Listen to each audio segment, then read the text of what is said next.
في تونس فرحان برشا هو بالزياره. خذ كلمه تفضل وبعد الاستاذه زهور العربي. اولا اعبر عن سعادتي التي لا توصف بوجودي هنا في بلدي. فكبدايه خلوني ابدا بالشكر استاذنا الفاضل لانه هو اللي اول من بادر بدعوتي الى الحضور هنا. اعتبر هذا حلم بالنسبه لي لانه كل مره سازور تونس، متى ازور تونس، كيف ازور تونس.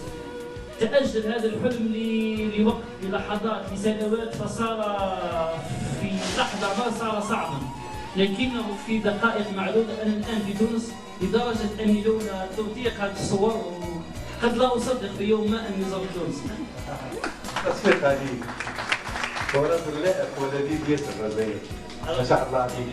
تفضل. والله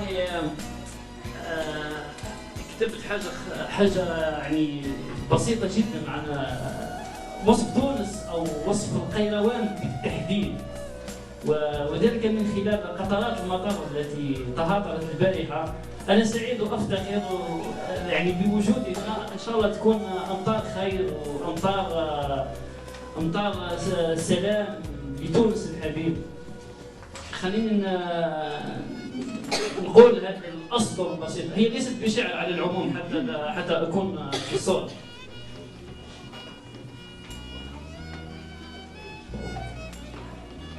رائحة المطر في تونس مختلفة تماما عن تلك الموجودة في أزقة مدن الحب. رذاذ المطر حيث أنا ينبش في القلب مباشرة وينخر في الذكريات لحظة لحظة.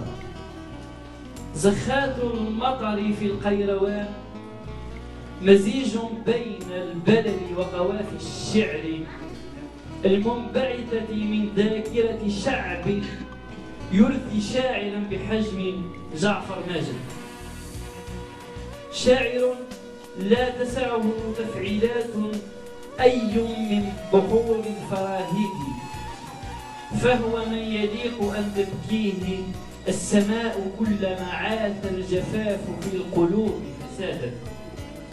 المطر في القيروان باختصار لا ينصح به للدعساء، فقط لمحبي الشعر وهم نفسهم محبي الحياة.